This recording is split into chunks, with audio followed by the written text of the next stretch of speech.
Hello दोस्तों, मैं आपका गाइड, आपका दोस्त, और आप देख रहे हैं हमारा यूट्यूब चैनल। आज की वीडियो में हम भूगोल वैकल्पिक विषय के पाठ्यक्रम पर चर्चा करेंगे, जो कि यूपीएससी, यूपीपीएससी और बिहार पीसीएस से संबंधित होगा। तीनों का सिलेबस साथ में इसलिए देख लेंगे क्योंकि लगभग लगभग सेम है, कुछ चीज़ें अलग हैं। और मेन भी चीज़ है भाई, स्टेट का है तो स्टेट का आपको स्पेशल पढ़ना पड़ेगा, ठीक है। उसके लिए भी सोर्स बताएंगे आपको, और भूगोल जो वैकल्पिक विषय है आपका, उसके लिए भी सोर्स बताएंगे।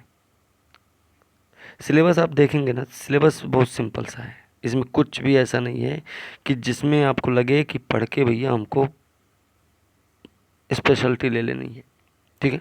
पूरा सिलेबस आप देख सकते हैं, बहुत सिंपल सा है। स्पेशलिटी कहीं नहीं चाहिए, ठीक है। दूसरी चीज़ ये है कि सिलेबस पढ़ने के बाद आपको ये समझ में आ जाएगा कि आपको क्या क्या पढ़ना है। लेकिन उससे भी बड़ी बात तो ये है कि आपको ये भी समझ में आना चाहिए कि क्या क्या छोड़ना है। मार्केट में देखिए किताबें बहुत हैं, बहुत सारी अथेंटिक किताबें, बहुत सारी। मार्केट में जाओ, किताब उठाओ, लेके चले आओ। इतनी सारी किताबें लेके करेंगे क्या फिर आप? पढ़ेंगे, दिल्ली में रह रहे होंगे मान लीजिए, तो दिल्ली में पढ़ेंगे, पढ़ते पढ़ते दिमाग ख़राब होगा, शाम का टाइम है, तो दोस्त भी बगल में बैठ के वो भी पढ़ रहा, वो मुंह ताक रहा है आपका कि कुछ बोले तो सही। तो आपका मुंह जैसे थोड़ा सा खुला नहीं कि वो तुरंत बोलेगा चलो चलते हैं बत्रा, बत्रा से होके आते हैं। तो बत्रा जो वहाँ रहते हैं ना, मुखर्जी नगर के आसपास एरिया में, उनका बत्रा जाने का मतलब उनको अच्छे से पता है कि क्या होता है बत्रा। शाम को जब जाते हैं अक्सर यही होता है, जो हम समझाने की कोशिश कर रहे हैं और जो आप समझ रहे हैं, ठीक है। यही होता है अक्सर कि आ गए दोनों लोग वापस रूम पे लौट के, बढ़िया रात भर मस्त रहे, सुबह उठे 10-11 बजे, चाय पानी किए, फिर से लग गए उसी किताब में। तो सोर्स को भैया लिमिटेड रखो, पहली चीज़। सोर्स आप उतना रखो कि जिसको आप समेट जाओ पूरा। एक प्रकार से रायता इतना ना फैलाना चाहिए कि जिसको समेटने में भी बड़ी दिक्कत हो, तो रायता मत फैलाओ ज़्यादा। तो किताबें पढ़नी कौन कौन सी हैं? तो किताबें पढ़ने से पहले भैया हमको ये भी समझना होगा कि पिछले जो पेपर्स हुए हैं ना, पेपर तो हो ही रहा बराबर से, और हर साल पेपर होता मेंस। भाई हर साल 1750 नंबर का मेंस लिखता है बच्चा लोग यूपीएससी में।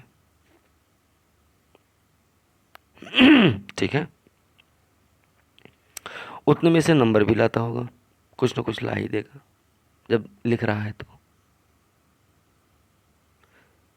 सही दिशा में पढ़ाई कर रहा है तो अच्छा खासा नंबर लाएगा, फाइनल करके निकल जाएगा। अब कुछ भी पढ़ रहा है तो उसको नंबर भी कुछ भी मिल जाएगा, कोई दिक्कत है क्या? जब आप पढ़ने के लिए तैयार नहीं हैं, सही चीज़ें नहीं पढ़ना चाहते, तो नंबर भी ऐसे ही मिल जाएगा। भाई प्रश्न पूछा गया है, अगर आप प्रश्न को सही तरीके से नहीं डिफाइन कर पा रहे हैं, अपने आंसर को नहीं सही से लिख पा रहे हैं, तो उसमें कैसे उम्मीद कर लेंगे कि नंबर आपको अच्छा मिल जाए? प्रश्न का भूमिका कहीं छोड़ा तो कहीं मुख्य बिंदु छूट गया, कहीं कंक्लूजन छूटा तो कहीं, तो कुछ ना कुछ छूट ही रहा है। छूटे ना, ये ध्यान रखना। तो इसके लिए क्या करना होगा कि पिछले 10 साल के पेपर उठा लो। पिछले 10 साल के पेपर उठा लेंगे, उनको सॉल्व पेपर उठाओ, कोई ज़रूर नहीं अनसॉल्व उठाओ, सॉल्व उठाओ, पढ़ो उनको। उनसे मोटा मोटा अंदाज़ा लग जाएगा कि आपको पढ़ना कैसे है भाई, क्या किस प्रकार का आंसर प्रश्न पूछा जा रहा है, किस प्रकार का उत्तर हमको देना होगा, किस प्रकार का इनका पूछने का तरीका क्या है। ठीक है, तो पूछने का तरीका क्या है ये आपको इससे पता चल जाएगा।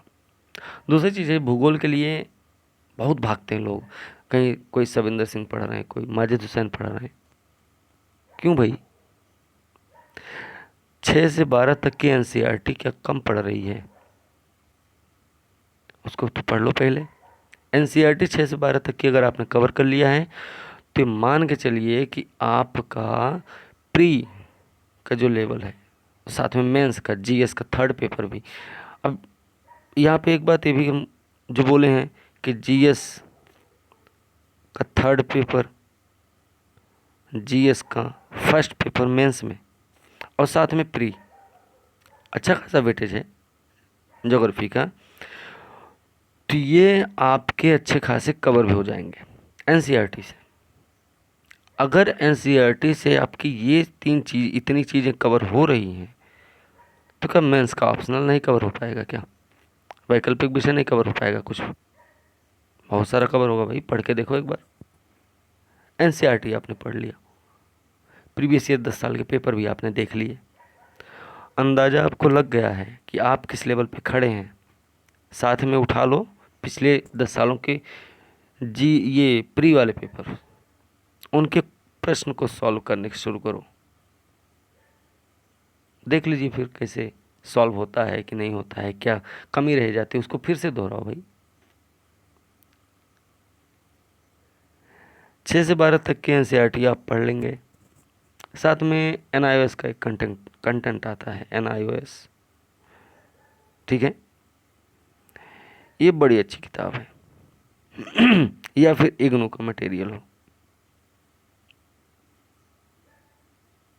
ठीक है, यहाँ से आप कवर कर सकते हैं, ठीक। और ज़्यादा अगर दिक्कत आती है ना तो आप नोट्स ले सकते हैं मार्केट में। नोट्स है तो बहुत सारे नोट्स हैं, लेकिन वहाँ पे 2 नोट्स जो बड़े अच्छे होते हैं, वो एक हैं आलोक रंजन सर के नोट्स हैं।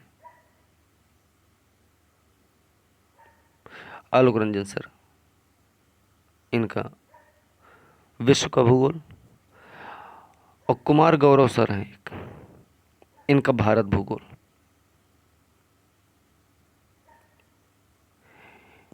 इन दोनों के नोट्स ले लो भूगोल के लिए, रामबाण है। फिर एनसीईआरटी पढ़ लो और इनके नोट्स पढ़ लो, या फिर एनसीईआरटी पढ़ लो साथ में एनआईओएस पढ़ लो, या फिर एनसीईआरटी पढ़ो और इग्नू पढ़ लो, बात बराबर ही है, कवर हो जाएंगे आपके। बाकी करंट इशूज जो हैं वो आपको डेली, आप चाहे तो पेपर से कवर कर सकते हैं, या फिर चाहे मंथली मैगजीन पढ़ के कवर करिए। सोर्स बहुत लिमिटेड है नहीं, करना पड़ेगा, और नहीं करेंगे तो वही होगा, फिर शाम हो ही नहीं कि बत्रा पहुँचे, भाई गया है, भाई लेके आ भी गया, अपना बैठे पूरी रात अपना बढ़िया से, दोनों भाई एक दूसरे कंधे में कंधा लगा के बढ़िया से खूब सारा आंसू गिराएंगे, सुबह उठ के फिर से लग जाएंगे, है ना। तो सोर्स पर थोड़ा ध्यान रखना है, बहुत सारी किताबें मत पढ़ो। फिलहाल हम सिलेबस की बात करेंगे, ठीक है। सिलेबस में भूगोल जो वैकल्पिक पेपर प्रथम है उसका पाठ्यक्रम देखेंगे तो प्राकृतिक भूगोल सबसे पहले है, तो उसमें भूआकृति विज्ञान है, जलवायु विज्ञान है, समुद्र विज्ञान, जीव भूगोल, पर्यावरणीय भूगोल, मानव भूगोल, ठीक है। ये सारी चीज़ें हम इसमें देख लेंगे प्राकृतिक भूगोल में। तो प्राकृतिक भूगोल में भूआकृति विज्ञान, इसके अंतर्गत हम भूआकृति विकास के नियंत्रण कारक जो हैं, अंतर्जात बहिर्जात बल, भूप्रपट्टिका, उद्गम, विकास, भूख चमकत्व के मूल सिद्धांत, पृथ्वी के अंतरंग की प्राकृतिक दशाएं, ये सारी चीज़ें हम देख लेंगे। फिर भू अवनति देखेंगे। भू अवनति क्या कि इसमें महाद्वीपीय विस्थापन, समय स्थिति, प्लेट विवर्तन की है, पर्वत उत्पत्ति के संबंध में अभिनव विचार हैं जो, ठीक है। ज्वालामुखी, भूकंप, सुनामी, भूआकृति चक्र, दृश्य भूमि विकास की संकल्पना या आच्छादन काल, अनुक्रम, जलमार्ग, आकृति विज्ञान, अपर्दन पृष्ठ प्रवणता, विकास, अनुप्रयुक्त भू आकृति विज्ञान, भूजल विज्ञान, आर्थिक भूविज्ञान और पर्यावरण देखेंगे। जलवायु विज्ञान के अंतर्गत भाई जलवायु में क्या क्या हो सकता है, अरे ताप है, दाब कटबंध होगा, तापीय बजट हो सकता है, वायुमंडल परिसंचरण है, वायुमंडल स्थिरता अनिस्थिरता होती है, भूमंडलीय स्थानीय पवन होती है, मानसून, जेट प्रवाह, वायु राशि, वाताग्र जनन हम देखेंगे। शीतोष्ण उष्णकटिबंधीय चक्रवात देखेंगे, वर्षण के प्रकार, कितने प्रकार की वर्षा होती है, इनका वितरण कैसे कैसे होता है ये देखेंगे। मौसम जलवायु देखेंगे, मौसम और जलवायु देखेंगे तो कोपेन, थार्नवेट और ट्रिवा था, इन तीनों के हमें सिद्धांत भी पढ़ने, तीनों के बारे में हमको पढ़ना भी पड़ेगा। विश्व का जलवायु परिवर्तन में मानव की भूमिका क्या है, उनकी अनुक्रिया क्या होती है, अनुप्रयुक्त जलवायु विज्ञान और नगरीय जलवायु के बारे में देखेंगे। समुद्र विज्ञान में आएंगे तो इसमें तीनों समुद्र हैं, उनमें धाराएं जो बहती हैं, उनकी ताप क्या है, उनके लवणता क्या है, उनमें उनकी जो स्थलाकृति है वो कैसी है, ठीक है, ये सारी चीज़ें उसमें देखेंगे भाई। उनमें महासागर निक्षेप है, धाराएं हैं, तरंग धारा, ज्वार भाटा है, उनके संसाधन हैं, इन सारी चीज़ों को हम देखेंगे। उसके बाद जीव भूगोल में क्या है, जीव भूगोल में मृदा है, में उनकी उत्पत्ति है, उनका वर्गीकरण वितरण है, उनकी परिच्छेदिका है, मृदा अपरदन न्यूनीकरण संरक्षण है, पादप जंतुओं के वैश्विक वितरण को प्रभावित करने वाले कारक हैं, वन आरोपण की समस्या है, संरक्षण के उनके उपाय हैं, सामाजिक वानिकी, कृषि वानिकी, वन्य जीवन, प्रमुख जीन, पूल केंद्र हम देखेंगे। फिर पर्यावरणीय भूगोल भी देखेंगे भाई। पर्यावरणीय भूगोल, पारिस्थितिक सिद्धांत देखेंगे, मानव पारिस्थितिकी अनुकूलन देखेंगे, पारिस्थितिकी और पर्यावरण पर मानव का प्रभाव देखेंगे, वैश्विक एवं क्षेत्रीय पारिस्थितिकी परिवर्तन और असंतुलन देखेंगे, पारितंत्र, उनका प्रबंधन, संरक्षण, पर्यावरणीय निम्नीकरण, प्रबंधन, संरक्षण, जैव विविधता, संपोषण, विकास, पर्यावरणीय शिक्षा और विधान देखेंगे। मानव भूगोल के अंतर्गत, अब मानव भूगोल के संदर्भ में हम देखेंगे तो क्षेत्रीय विभेदन है, प्रादेशिक संश्लेषण, ठीक है, इसमें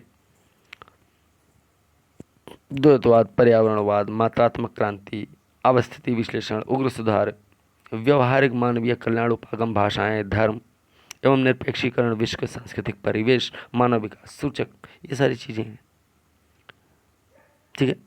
आर्थिक भूगोल जो देखेंगे तो आर्थिक भूगोल में विश्व आर्थिक विकास है, माप एवं समस्याएं हैं, विश्व संसाधन है, उनका वितरण कैसा है, ऊर्जा संकट है, समृद्धि की सीमा है, विश्व कृषि प्रदेशों की प्रारूपता है, कृषि निवेश उत्पादकता है, खाद्य पोषण समस्याएं हैं, खाद्य सुरक्षा, अभी भी देखो हम प्रश्न देते हैं, है ना, तो खाद्य सुरक्षा पे आप लोगों ने प्रश्न लिखा भी है, कई लोगों ने अच्छा लिखा है, कई लोगों ने थोड़ा सा कम ध्यान दिया है, इसलिए उन्होंने थोड़ा सा गड़बड़ हो गया है, मुख्य बिंदु को छोड़ के बाकी सब लिख डाले हैं, कुछ लोग कंक्लूजन नहीं लिखे, बाकी सब लिख डाले हैं, कुछ लोग भूमिका नहीं बना पाए, कुछ लोग उसका तात्पर्य नहीं बता पाए, बाकी सारा लिख डाले, कुछ लोग सरकार का प्रयास ही भूल गए, बाकी सब बता डाले, तो ये हुआ है, ठीक है। फिर जनसंख्या बस्ती भूगोल देखें, विश्व जनसंख्या की वृद्धि, वितरण है, जनसांख्यिक गुण है, प्रवासन के कारण है, परिणाम है, उसके अतिरिक्त अल्प अनुकूलतम जनसंख्या की संकल्पना है, जनसंख्या के सिद्धांत, विश्व जनसंख्या की समस्याएं हैं, उनकी नीतियां हैं, सामाजिक कल्याण, जीवन गुणवत्ता, सामाजिक पूंजी के रूप में जनसंख्या, ग्रामीण बस्तियों के प्रकार एवं प्रतिरूप देखेंगे, तो ये सारी चीज़ें हम देखेंगे। प्रादेशिक आयोजन भी एक टॉपिक है तो जब इसमें चलेंगे तो इसमें प्रदेश की संकल्पना है, प्रदेशों के प्रकार, प्रदेशीकरण की विधियाँ, वृद्धि केंद्र, वृद्धि ध्रुव, प्रादेशिक असंतुलन, प्रादेशिक विकास कार्य नीतियाँ, प्रादेशिक आयोजना में पर्यावरणीय मुद्दे हैं, संपोषणीय विकास के लिए आयोजन है, ये सारी चीज़ें। मानव भूगोल में कुछ मॉडल भी चलते हैं। मॉडल कैसे भाई, मॉडल हैं तो सिद्धांत नियम है। मानव भूगोल में प्रणाली विश्लेषण है, माल्थस का सिद्धांत, मार्क्स का सिद्धांत, जनसांख्यिकी, संक्रमण मॉडल, क्रिस्टावर लॉस का केंद्रीय स्थान सिद्धांत, पेरू बुर्जीविये वॉन थुनेन का कृषि अवस्था मॉडल है, वेबर का औद्योगिक अवस्थान मॉडल है, अस्तेव का वृद्धि अवस्था मॉडल है, अंतः भूमि बहिर्भूमि सिद्धांत, अंतर्राष्ट्रीय सीमाएं, सीमांत क्षेत्र के नियम देखेंगे, ठीक है।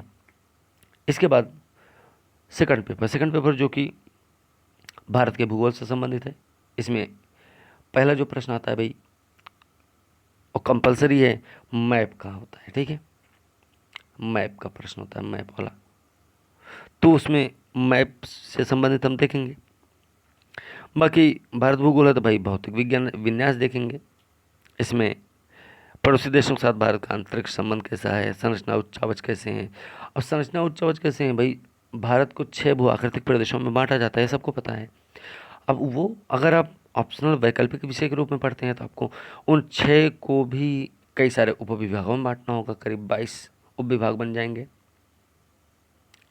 ठीक है। वो चीज़ें देखेंगे, उच्चावच है, अपवहन तंत्र है, नदियाँ, उत्तर भारत की नदियाँ, दक्षिण भारत की नदियाँ, हिमालय की नदियाँ, प्रायद्वीपीय क्षेत्र की नदियाँ, इनके बारे में देखेंगे। उनका जल विभाजक देखेंगे, जल विभाजक के रूप में जैसे पश्चिमी घाट के बारे में चर्चा करेंगे, है ना। जलवायु विभाजक के रूप में हम हिमालय की बात करते हैं, है ना।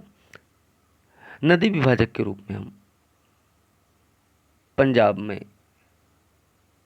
एक जगह है उसकी चर्चा करते हैं।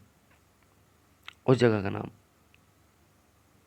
क्या है, जो कैंट है वहाँ पे, जहाँ पे कैंट है पंजाब में, नाम एग्जैक्ट हमें अभी नहीं याद आ रहा है। अम्बाला शहर है ना, अम्बाला शहर, वो नदी जल विभाजक का काम करता है, वो वाला एरिया। भूआकृतिक प्रदेश हैं, भारतीय मानसून वर्षा प्रतिरूप है, उस में चक्रवात है, पश्चिमी विक्षोभ की क्रियाविधि, बाढ़, अनावृष्टि है ना। जलवायु प्रदेश हैं, प्राकृतिक वनस्पति मृदा प्रकार उनका वितरण देखेंगे। संसाधन के रूप में भूमि सतह, भौम जल, ऊर्जा, खनिज जीवी, समुद्री संसाधन, वन, वन्य जीवन संसाधन, उनका संरक्षण, ऊर्जा संकट देखेंगे। कृषि के रूप में, अब कृषि में भाई सब कुछ आएगा, अवसंरचना, सिंचाई, बीज उर्वरक, विद्युत संस्थागत कारक, जोत, भूधारण, भूमि सुधार, सस्यन प्रतिरूप, कृषि उत्पादकता, कृषि प्रकर्ष, फसल संयोजन, ये सारी चीज़ें हो जाएंगी। उद्योग में हम आ जाएंगे, तो उद्योग में उद्योगों का विकास है, उद्योग जो भी उद्योग हैं सबको देखेंगे हम। कृषि आधारित उद्योग, कुटीर उद्योग, ऑटोमोबाइल उद्योग है, उनके कारक क्या रहे हैं। सार्वजनिक क्षेत्र के उपक्रमों के सहित औद्योगिक घराने संकुल देखेंगे। औद्योगिक प्रादेशिकरण, नई औद्योगिक नीतियां, बहुराष्ट्रीय कंपनियां देखेंगे। उदारीकरण, विशेष आर्थिक क्षेत्र, पारिस्थितिक पर्यटन समेत पर्यटन देखेंगे। ठीक, परिवहन और संचार व्यापार भी देखेंगे। सड़क, रेल मार्ग, जल मार्ग, हवाई मार्ग, पाइपलाइन नेटवर्क, प्रादेशिक विकास में उनकी पूरक भूमिका क्या क्या रही है।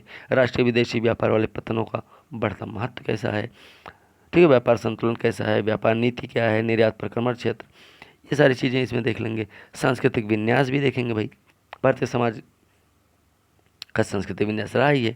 ऐतिहासिक परिप्रेक्ष्य है, प्रजातीय, ठीक है, निर्जातीय विविधता है, धार्मिक अल्पसंख्यक, प्रमुख जनजातियाँ, जनजातीय क्षेत्र है, उनकी समस्या है, सांस्कृतिक प्रदेश, जनसंख्या की समृद्धि है, ये सारी चीज़ें। वितरण, जनसंख्या का वितरण है, घनत्व है, जनसंख्या गुण है, लिंगानुपात, आय संरचना, ये सब देखेंगे मोटा मोटा। ठीक, फिर बस्ती देख लेंगे। बस्ती उसके प्रकार हैं, प्रतिरूप है, आकारिकी है, नगरीय विकास कैसा होता है, ठीक है। फिर प्रादेशिक विकास और आयोजना पे आएंगे, तो इसमें हम भारत में प्रादेशिक आयोजन का अनुभव देखेंगे, पंचवर्षीय योजना को पढ़ेंगे। अब ये सब देखिए तो आप कहीं कहीं इकोनॉमिक्स के भी पार्ट्स इसमें आपको नजर आ जाएंगे। समन्वित ग्रामीण विकास कार्यक्रम है, जो थर्ड पेपर का हमने नाम लिया था। पंचायती राज है, विकेंद्रीकरण कृत आयोजन है, कमान क्षेत्र विकास है, जल विभाजन प्रबंध है, पिछड़ा क्षेत्र, मरुस्थल, अनावृष्टि प्रवण है, पहाड़ी जनजातीय क्षेत्र विकास के लिए आयोजना है, बहुस्तरीय योजना है, प्रादेशिक योजना है, द्वीप क्षेत्र का योजना है, उसका विकास है। राजनीतिक परिप्रेक्ष्य देख लेंगे, भारतीय संघवाद का भौगोलिक आधार, राज्य पुनर्गठन, नए राज्यों का आविर्भाव, ठीक है। समकालीन मुद्दे जो रहेंगे वो सब देखेंगे, पारिस्थितिक मुद्दे हैं, पर्यावरणीय संकट, भूस्खलन, भूकंप, सुनामी, ये सारी चीज़ें सब का सब देख लेंगे एक तरफ से, ठीक है। तो इसमें एक चीज़ ध्यान रखना कि पहला सेकंड पेपर में जो पहला प्रश्न होगा वो मैप से संबंधित होगा। इसमें देखिए नोट के रूप में लिखा गया है कि इस पेपर में शामिल विषयों से संबंधित एक अनिवार्य मानचित्र प्रश्न का उत्तर भी देना होगा, ठीक है। वैकल्पिक नहीं है, कंपलसरी है, ध्यान रखना। आगे हम देखेंगे तो यूपीपीसीएस के लिए सिलेबस देखेंगे, ज्योग्राफी का, भूगोल का पाठ्यक्रम। तो इसमें क्या भाई, अब देखो वो तो यूपीएससी की बात थी, ठीक है। अब हम यहाँ पे यूपीपीसीएस की बात करेंगे। तो यूपीपीसीएस की बात करेंगे उससे पहले हमको बता देते हैं कि जो हमने शुरू में बताए थे कि 10 साल के पेपर आप उठा लेना पहले, ठीक है। नोट्स आप कोई नहीं उठाएंगे, कोई किताब आप एनसीईआरटी ही सिर्फ पढ़ लेंगे, तब भी आपका काम लगभग हो जाएगा। लेकिन पिछले 10 साल के पेपर आपको ज़रूर पढ़ने होंगे। पिछले 10 साल के पेपर पढ़ लो, 6 से 12 तक की एनसीईआरटी पढ़ लो, इतने में आपका काम हो जाएगा, अच्छा खासा हो जाएगा। और अगर ज़्यादा मन हो रहा पढ़ने का तो एनआईओएस वाला जो कंटेंट है ना उसको पढ़ लो पूरा, ये पूरा पूरा कवर कर देगा, यहाँ से पूरा हो जाएगा कवर आपका सिलेबस। तो यूपीपीएससी के लिए जो भूगोल का पाठ्यक्रम है वैकल्पिक विषय के लिए, उस पर थोड़ी बात कर लेते हैं, क्या क्या इसमें हमको पढ़ना है और क्या क्या छोड़ना है, ठीक है। तो पढ़ना क्या है उससे ज़्यादा इम्पोर्टेंट ध्यान में यही रखना हमको कि भैया छोड़ना क्या क्या है, ठीक है। चलो तो बात करते हैं इसके सिलेबस पे। तो यूपीपीएससी के सिलेबस की बात करेंगे तो पहला पेपर है, पहला पेपर भौतिक भूगोल है। अब इसमें भी देखिए वैसे वही सब है। भू आकार की है, पृथ्वी की उत्पत्ति संरचना है, भू संचलन, पेड़ विवर्तन, पर्वत निर्माण, भू संतुलन, ज्वालामुखी क्रिया, अपक्षय, अपरदन, अपरदन चक्र, स्थलाकृतियों का क्रम, विकास, नदी, हिमानी, पवन, सागरी, ये सब, काष्ठ, पुनरुत्थान, बहुचक्रीय, भू आकृतियाँ, जलवायु विज्ञान देखेंगे, जलवायु विज्ञान के साथ साथ समुद्र विज्ञान, समुद्र का उच्चावच स्वरूप है, जलनावर्ता, उनकी धाराएं, ज्वार भाटा है, समुद्र निक्षेप, प्रवाल भित्तियाँ हैं, मिट्टी वनस्पति के रूप में उत्पत्ति, उनका वर्गीकरण देखेंगे, विश्व वितरण देखेंगे, मिट्टी वनस्पति की सहजीविता देखेंगे, जैव समुदाय अनुक्रम देख लेंगे। पारिस्थितिकी तंत्र भी है इसमें, एक सिलेबस एक टॉपिक है। तो पारिस्थितिकी संकल्पना, पारिस्थितिक तंत्र की संरचना, कार्यप्रणाली, पारिस्थितिक तंत्र के प्रकार, प्रमुख जीवों, पारिस्थितिक तंत्रों पर मानव का प्रभाव, वैश्विक और पारिस्थितिक मुद्दे, ये देखेंगे। खंड बा में आएंगे, मतलब उसी पहले पेपर के दूसरे वाले खंड में जब चलेंगे तो उसमें मानव भूगोल रहेगा। भूगोल चिंतन का क्रम है, विकास है, भारतीय, जर्मन, फ्रांसीसी, ब्रिटिश, रूसी भूगोलवेत्ता है, उनका योगदान रहा है। मानव भूगोल परंपरागत चिंतन, फलक नहीं, निश्चयवाद, संभववाद, प्रदेशवाद, सामयिक चिंतन, फलक, प्रत्यक्षवाद, सांख्यिकीय क्रांति, भूगोल में मॉडल एवं तंत्र, भौगोलिक चिंतन में अभिनव प्रवृत्तियाँ, ये सब हम आचार पर क्रांतिकारी, मानवतावाद, उत्तर आधुनिकवाद, पारिस्थितिकी चिंतन, फलक के विशेष संदर्भ में सब देख लेंगे। तो मानव भूगोल जो होगा, प्रमुख प्राकृतिक प्रदेशों, मानव विकास है, मानव निवास है, मानव का अभ्युदय है, मानव प्रजातियां, सांस्कृतिक विकास है, अवस्थाएं हैं, प्रमुख सांस्कृतिक परिमंडल हैं, जनसंख्या की वृद्धि और उनका वितरण, ये सब देखेंगे। अधिवास भूगोल भी देखेंगे। इसमें अधिवास भूगोल की संकल्पना, ग्रामीण अधिवास प्रकृति कैसी होती है, उसकी उत्पत्ति प्रकार, उनका प्रतिरूप कैसा होता है, नगरीय अधिवास, ये सब देखेंगे। फिर आर्थिक भूगोल देखेंगे। आर्थिक भूगोल में जब बात करेंगे तो इसमें आधारभूत संकल्पनाएं होंगी, संसाधन संकल्पना रहेगी, वर्गीकरण है, संरक्षण प्रबंधन है, कृषि की प्रकृति है, उनका प्रकार है, कृषि भूमि है, उनका उपयोग का अवस्थिति परक सिद्धांत है, विश्व के कृषि प्रदेश देखेंगे, प्रमुख फसलें, ये सब हम इसमें देख लेंगे, ठीक। फिर राजनीतिक भूगोल, फर्स्ट पेपर ही है अभी ये। व्यापारिक मार्ग, पत्तन, ये सब उसी में देख लेंगे हम, ठीक है। राजनीतिक भूगोल में राष्ट्र राज्य की संकल्पना है, सीमांत, उनकी सीमाएं, बफर क्षेत्र, हृदय स्थल, रिमलैंड सिद्धांत है, संघवाद, विश्व के समसामयिक भू राजनीतिक मुद्दे देख लेंगे। तो दूसरा पेपर में क्या है, भारत भूगोल है भैया। तो बहुत सिंपल होगा, क्योंकि भारत भूगोल तो हम पढ़ते चले आ रहे हैं। तो भारत भूगोल में भौतिक मानव भूगोल देखेंगे। पहला खंड है प्राकृतिक स्वरूप है भारत का, जो हमने ऊपर ही बता दिया था कि भारत को 6 भौतिक भौगोलिक प्रदेशों में बांटा गया है। उनको 6 को कई सारे उपभागों में बांटा गया है, जैसे पश्चिमी घाट को 3, पूर्वी घाट को 2 भागों में, द्वीपीय क्षेत्र को 2 भागों में बांटा गया, मरुस्थलीय क्षेत्र को भी 3 भागों में बांटेंगे, मैदानी क्षेत्र जो है उसको 3 भागों में बांटेंगे, हिमालय को हम 4 करेंगे, 4 से फिर 3 करेंगे, ठीक है। तो ऐसे ऐसे हम विभाजित कर लेंगे, ठीक है। वन जीव, राष्ट्रीय उद्यान, अभयारण्य, ये सब आप पढ़ेंगे। वेटलैंड, पर्यटन, संसाधन, आर्थिकी है, जनसंख्या, अधिवास देखेंगे, भारत के परिप्रेक्ष्य में देखेंगे भाई, राजनीतिक व्यवस्था देखेंगे, ठीक है। राजनीतिक व्यवस्था में ऐतिहासिक परिप्रेक्ष्य में एकता, विविधता देखेंगे, राज्य पुनर्गठन है, प्रादेशिक चेतना, राष्ट्रीय समन्वयन, केंद्र राज्य संबंध के भौगोलिक आधार क्या क्या हैं, भारत की अंतर्राष्ट्रीय सीमाएं कैसी हैं, भू राजनीतिक समस्या क्या है, भारत हिंद महासागर भू राजनीतिक, और भारत दक्षिण मतलब सार्क, ये भी हम देखेंगे, ठीक है। फिर खंडबा में चलेंगे। तो खंडबा में आर्थिक प्रादेशिक भूगोल है, भारतीय कृषि की विशेषता, बंजर भूमि की समस्या, सुधार, उनकी फसल प्रतिरूप गहनता, कृषिगत दक्षता है, उत्पादकता है, हरित क्रांति भी पढ़ेंगे, सबसे बड़ी चीज़ है, ठीक है। और हरित क्रांति हम इकोनॉमिक्स में भी पढ़ लेते हैं। कृषि प्रदेश देखेंगे, कृषि पारिस्थितिकी प्रदेश है, जोत आकार प्रतिरूप है, भूमि सुधार, सस्य संयोजन प्रदेश, कृषि का आधुनिकीकरण है, कृषि नियोजन, संसाधन के बारे में देखेंगे। फिर उद्योगों को देख लेंगे, परिवहन व्यापार देखेंगे, प्रादेशिक विकास नियोजन देख लेंगे, कहीं का ज़्यादा विकास, कहीं का कम विकास, तो क्यों हो रहा है, ऐसा क्यों होता है, ऐसा नहीं होना चाहिए, तो ऐसा क्यों नहीं होना चाहिए भाई, ठीक है। ये सारी चीज़ें उसमें प्रादेशिक विकास एवं नियोजन के बारे में देख लेंगे। जनजातीय, पर्वतीय, सूखा, प्रदेश हेतु नियोजन होगा, जलागम वाला क्षेत्र होगा, उसके लिए कोई प्रबंधन होगा, प्रादेशिक विकास में विषमताएं होती हैं। तो ये सारी चीज़ें हम देखेंगे। ये हो गया यूपी पीसीएस का सिलेबस।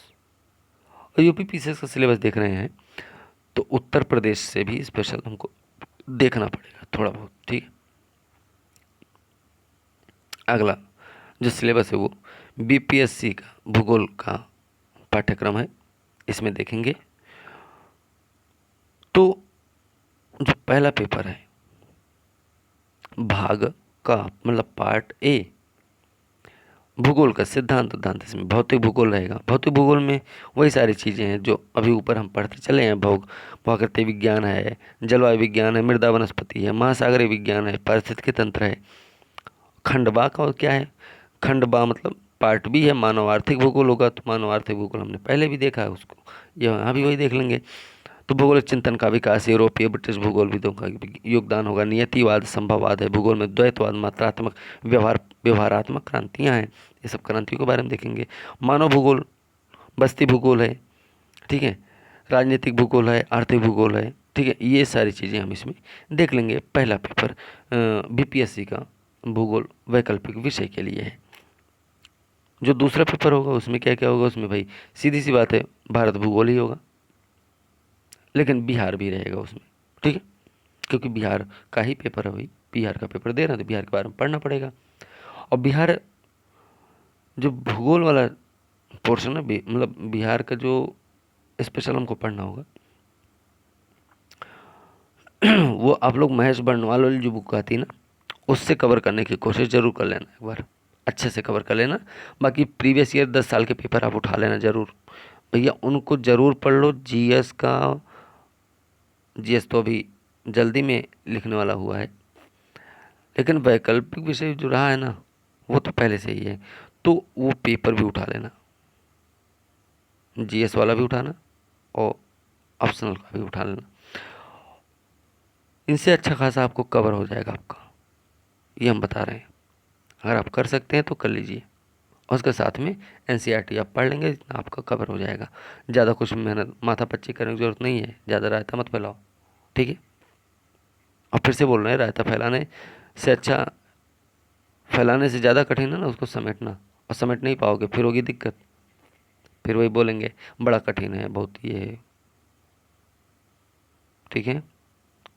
तो रायता नहीं फैलना चाहिए, सिस्टम से काम करना चाहिए।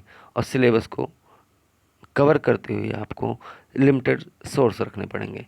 लिमिटेड सोर्स रखेंगे तो भैया 10 किताब एक बार पढ़ने से बढ़िया है एक किताब को 10 बार पढ़ जाओ, अच्छा खासा फ़ायदा मिलेगा आपको। बाकी आप लोग समझदार भी हैं, और नहीं समझदार हैं तो समझदार बन जाएंगे। 2-4 साल, 1-2 पंचवर्षीय योजना बीतेगी, उसके बाद खुद समझदार बन जाएंगे। इतना समझदार बनेंगे कि 4 लोगों को और बताएंगे नहीं नहीं ये वाला काम मत करना, ठीक है। तो पंचवर्षीय योजना का इंतजार कर रहे हैं तो कर लीजिए, अच्छे से इंतजार करिए, हमें कोई दिक्कत नहीं, ठीक। तो दूसरा पेपर जो है भारत भूगोल से संबंधित है, वही सारी चीज़ें, भौतिक पहलू, भूवैज्ञानिक इतिहास है, भूआकृति या पौतंत्र है, भारतीय मानसून का उद्गम है, क्रियाविधि, मुद्रा, उनकी वनस्पति कैसी है, मानवीय पहलू है, आदिवासी क्षेत्र उनकी समस्या है, जनसंख्या वितरण, सघनता है, वृद्धि है, जनसंख्या समस्या है, नीतियाँ हैं, संसाधन है तो भूमि खनिजों से संबंधित होगा, कृषि है, सिंचाई, फसलें की गहनता, ये सब फसलों के बारे में देख लेंगे, उद्योग है, उसके बाद परिवहन व्यापार है, ठीक है, बस्तियां हैं, क्षेत्रीय विकास आयोजन है, राजनीतिक पहलू है। इसके साथ में जो एक चीज़ आपको देखनी होगी, राजनीतिक पहलू में भारत की राजनीतिक समस्या है, राज्य पुनर्गठन, भारत की अंतर्राष्ट्रीय सीमा, ये सब आप देख लेंगे। एनसीईआरटी में सब मिल जाएगा, बढ़िया से अच्छे से कवर हो जाएगा। और सही बता रहे हैं, कर लो सही से, नहीं तो लंबी योजना है, लेकर आए हैं तो बढ़िया आराम से करो, ठीक। बिहार का भूगोल, बिहार का भी स्पेशल देखना होगा तो बिहार भूगोल कुछ शीर्षक हैं उनका अध्ययन करना पड़े। प्राकृतिक विभाग है, मिट्टी वन है, जलवायु, कृषि का प्रतिरूप है, सूखा, बाढ़ग्रस्त क्षेत्रों की समस्या क्या है, समाधान क्या है, उनके खनिज संसाधन, लोहा है, तांबा, बॉक्साइड, अभ्रक अभ्रक अभ्रक लिखा गया है, अभ्रक है वो, कोयला है, प्रमुख उद्योग हैं, लोहा इस्पात उद्योग, एल्यूमिनियम उद्योग, सीमेंट, चीनी उद्योग, प्रमुख औद्योगिक प्रदेश भी हैं। बिहार की जनसंख्या की समस्या क्या क्या है, जनजातियों की समस्या क्या है, उनका समाधान, बिहार में नगरीकरण का प्रतिरूप। तो ये बिहार स्पेशल के रूप में हो जाएगा। और ये लगभग सारी चीज़ें आप महेश बर्णवाल में आपको मिल जाएंगी, डिट्टो मिलेंगी, ठीक है। ज़्यादा इधर उधर भागने की ज़रूरत नहीं है। तो सिलेबस भी ये देख लीजिए कि सिलेबस तो बहुत बहुत बहुत बहुत बहुत सिंपल है, एकदम सिंपल है, ठीक है। भागने की ज़रूरत नहीं है, पकड़ने की ज़रूरत है। भागो मत। भागने का मतलब ये नहीं है कि आप जान चुरा रहे हैं। भागने का मतलब ये भी है कि आप बहुत सारा पढ़ भी रहे हैं। भागना होता है, वो लगना नहीं होता, उसको लगना नहीं बोलते। मेहनत तो गधा भी करता बेचारा, लेकिन घोड़े वाली मेहनत करना सीख लो ना। कि रेलवे लाइन अगर ट्रैक से हटके चल दे एक बार तो कैसा आफत मचा देगी। और लाइन पे ही जब चलती तो कन्फर्म है कि वो अगले स्टेशन पे पहुंचेगी ही पहुंचेगी फिर, ठीक है। तो रेलवे ट्रैक बन जाओ, रेलवे ट्रैक को फॉलो करो बस।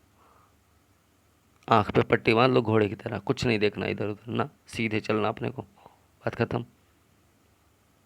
अगर सीधे चलना सीख गए तो बढ़िया है। अगर पंचवर्षीय योजना सोच के आए हैं तो भी बढ़िया है, क्योंकि आप आगे सीख जाएंगे। पंचवर्षीय योजना एक बीत जाएगी, दूसरी भी लगी जाएगी, तो उसके बाद सीख जाएंगे ही, ऑटोमेटिक सीख जाएंगे। तब आप बन जाएंगे मठाधीश टाइप में। और मठाधीश टाइप के बन गए तो आप 4 बच्चे छोटे छोटे पकड़ेंगे, उनको समझाएंगे ये ऐसे करना वो वैसे करना। अगर उसी में से किसी ने बोल दिया कि आप क्या कर लिए, इतने दिन से बैठे हैं, तो थोड़ा सा अपने को संभाल के चलना है, ठीक है। नोट्स के पीछे ज़्यादा मत भागो। सिंपल सा है कि पिछले पेपर्स को उठा के अच्छे से पढ़ो, बहुत सारा कवर हो जाएगा। सही बता रहे हैं आपको, ठीक है। तो इसी के साथ आज की वीडियो हम यहीं समाप्त करेंगे। और अगली वीडियो जो होगी ना वो भूगोल से ही संबंधित होगी। उसमें हम पूरा वैकल्पिक विषय ही देखेंगे और 6 to 12 NCERT कवर होगी उसमें।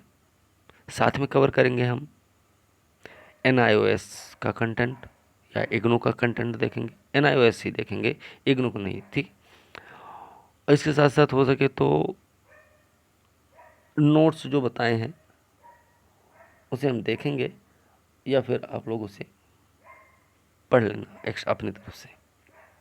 बाकी कोई ऑथेंटिक बुक नहीं है, ठीक है। कोई और किताब नहीं बताएंगे, आप लोग खरीदिए, बस इतना कर लीजिए, आपका ऑप्शनल अच्छा खासा तैयार हो जाएगा, ये बता रहे हैं आपको।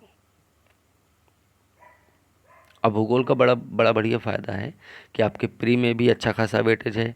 जीएस का फर्स्ट पेपर भी कवर होगा, मेंस में यूपीएससी वाले बता रहे हैं और यूपीपीसीएस वालों को जीएस फर्स्ट पेपर कवर होगा, जीएस का थर्ड पेपर भी कवर होगा, और साथ में प्रीलिम्स भी आपका अच्छा खासा कवर कर देगा, और ऑप्शनल भी कवर हो ही रहा है बराबर से। तो कितना सारा बेनिफिट लेने वाले हैं भाई, है ना। तो इतना सारा बेनिफिट आपको मिल रहा है तो उठा लो ना, पूरा बेनिफिट उसका ले लो। तो पढ़ाई करो अच्छे से, ठीक है। अगली वीडियो के साथ हम कल मिलते हैं। और अगली वीडियो जो होगी हमारी वो NCERT से देखेंगे। NCERT मेरे ख्याल से हम कुछ अभी कवर भी कर चुके हैं, करीब 8वीं कक्षा 8 तक की कवर कर चुके हैं। 9वीं क्लास से स्टार्ट करनी है हमको, उसको स्टार्ट करेंगे, नहीं तो NIOS से ही शुरुआत कर देंगे हम, ठीक है। तो चलिए फिर इसी के साथ आज की वीडियो हम समाप्त करेंगे। अगली वीडियो के साथ कल मिलते हैं, तब तक के लिए धन्यवाद।